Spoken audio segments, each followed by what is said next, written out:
They thought humanity wouldn't retaliate, then the fleet of vengeance arrived. They thought humanity would kneel. They thought wrong.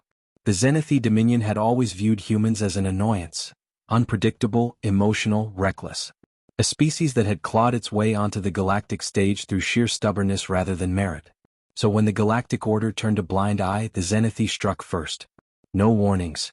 No negotiations. Just fire and death. Colony 426, a peaceful Terran world on the fringes of space, was reduced to molten rubble in a single night. 10 million lives erased. The Council called it an unfortunate incident. They advised humanity to show restraint. Restraint? No. What came next was not restraint.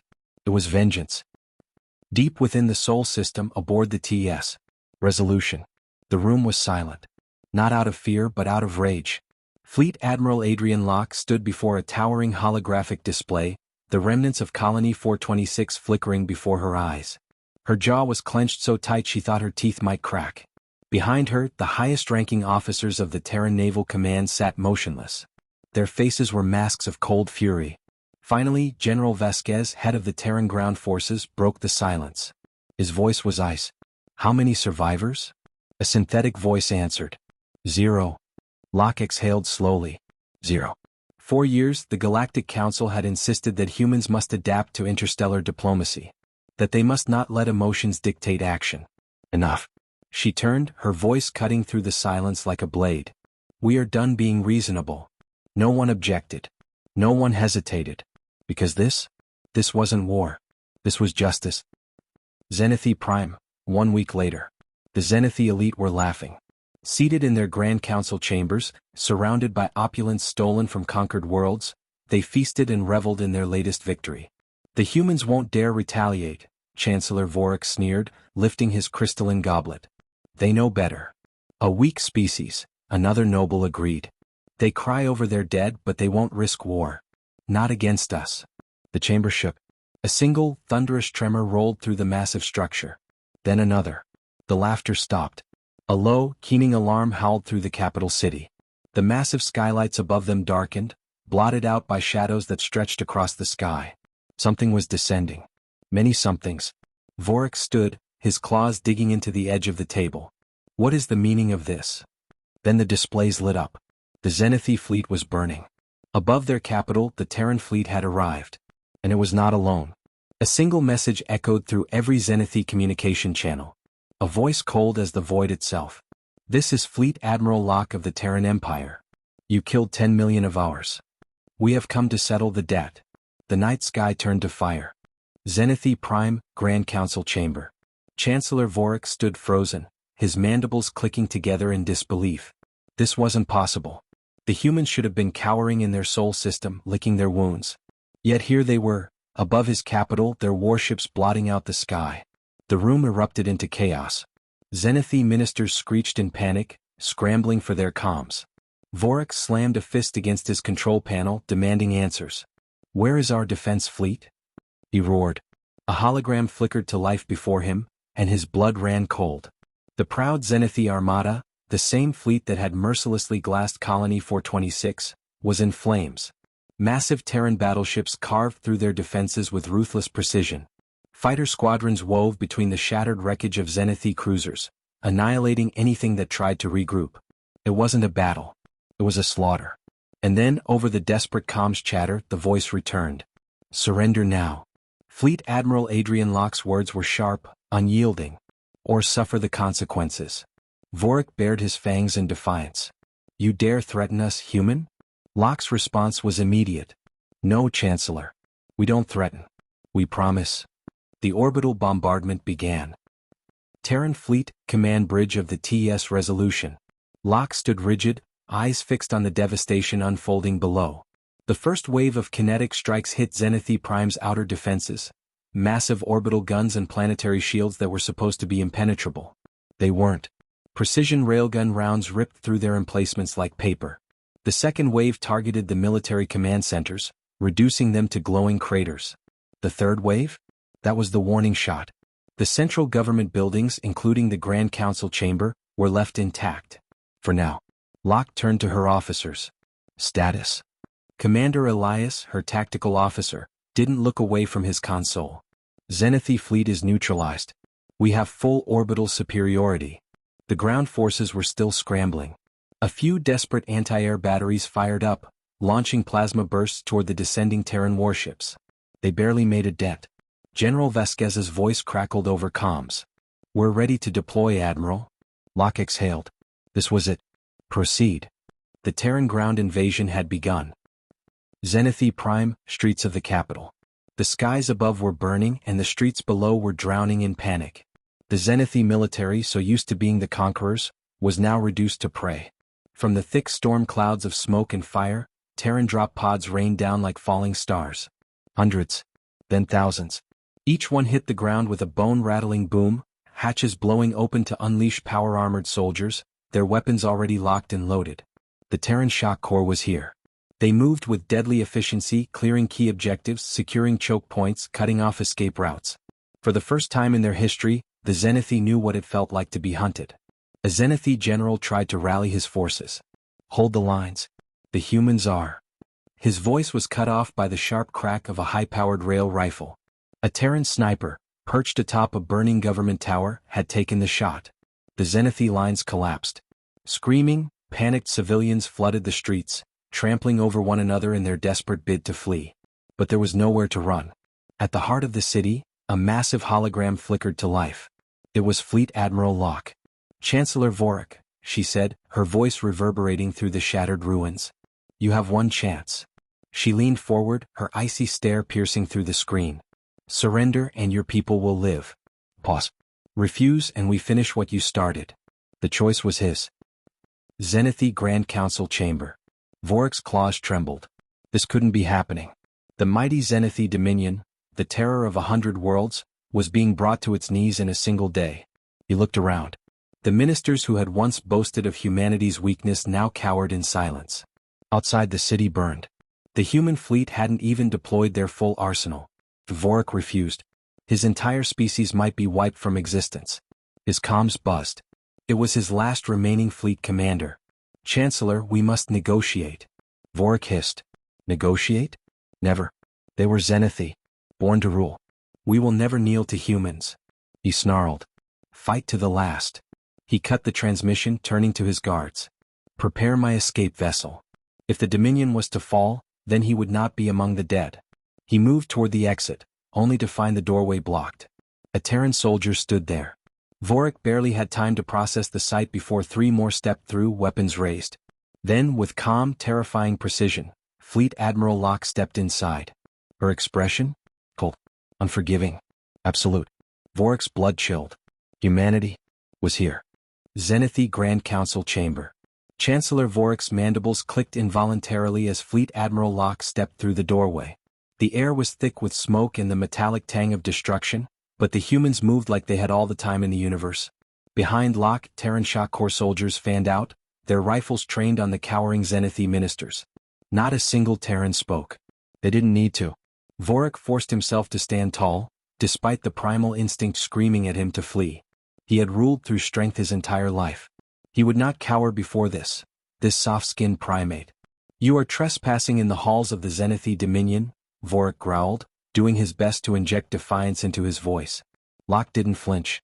"No," she said, her tone as cold as deep space. "We are here to clean up the mess you made." She stepped closer, stopping just an arm's length away. "You murdered civilians. You glassed an entire colony." Locke's blue eyes bore into him. "Did you really think we'd just let that go?" Vorik sneered, trying to summon the arrogant bravado that had once come so easily. "You are fools. Humanity is young, reckless. You do not understand how the galaxy works."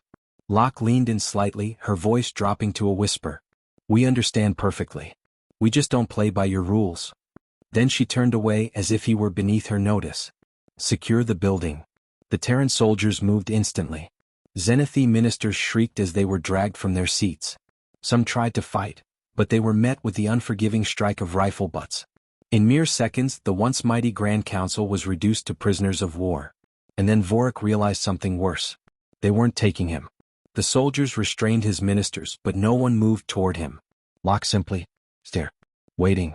A cold pit formed in Vorik's stomach. "What are you doing?" he demanded. Locke's head tilted slightly. What do you think? A horrible realization dawned on him. They were leaving him. They were taking his people, his government, but not him. They wanted him to watch. Watch as his empire fell. As his people were led away in chains. As his city burned. They wanted him to suffer. And for the first time in his life, Chancellor Vorik felt true fear. Zenith Prime, Terran military outpost. Interrogation room, Zenith High Minister Zalek. Zalek trembled under the harsh, artificial lights. His once pristine robes were tattered, stained with the soot of his ruined city. Across the table sat Colonel Ryan Carter, his expression unreadable. Talk. Zalek hesitated. For centuries the Zenith had ruled without fear. They had crushed weaker civilizations, bent lesser species to their will. But now, you don't understand, he rasped. We had to act. If we allowed humanity to spread unchecked, you would have.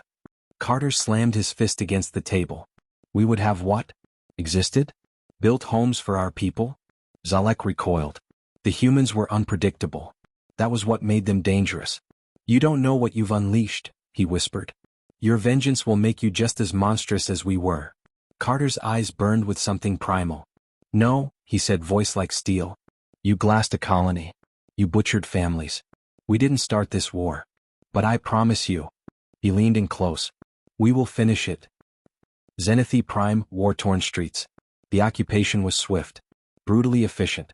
Zenith resistance was crushed within hours. The few that surrendered were rounded up and processed. The rest? They were left to the ruins. And then across the city the broadcasts began. Every screen, every hollow panel, every comm station flickered to life. It wasn't a human transmission. It was Chancellor Vorik. A pre-recorded message taken from old Dominion archives. His own words now turned against him. The strong rule. The weak fall.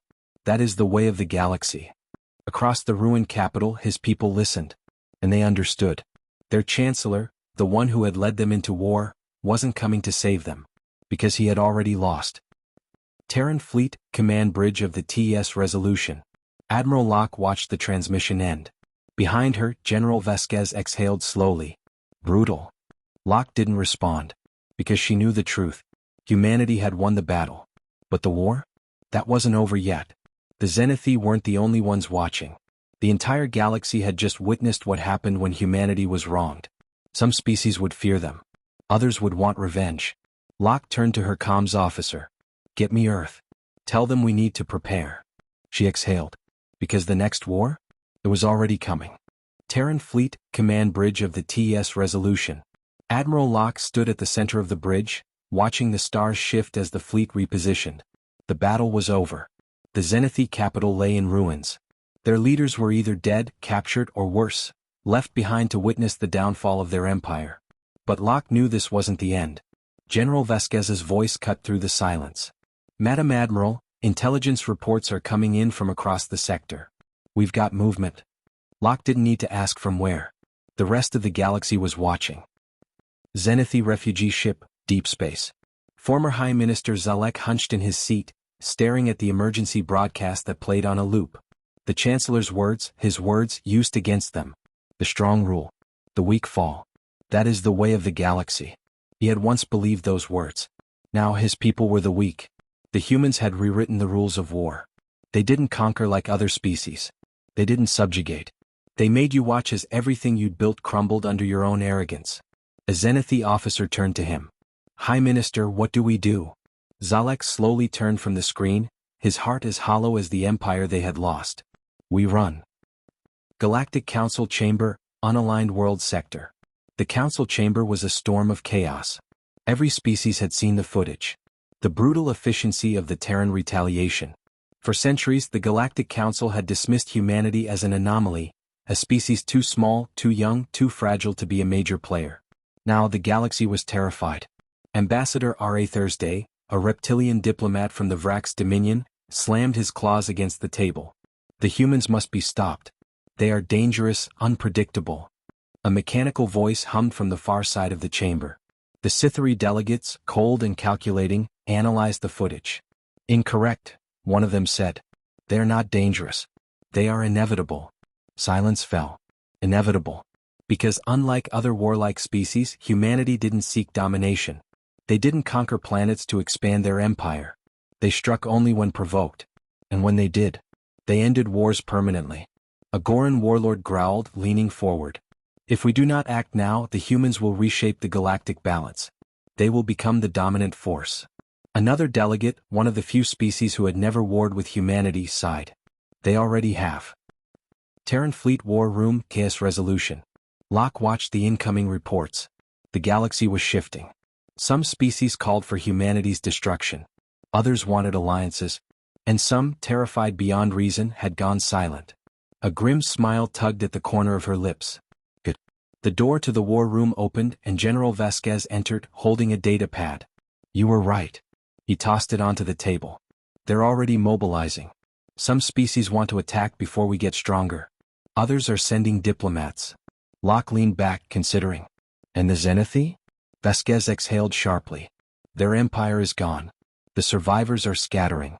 Some warbands might try to fight, but they won't last. Locke nodded. One war had ended. But the next? It was already beginning.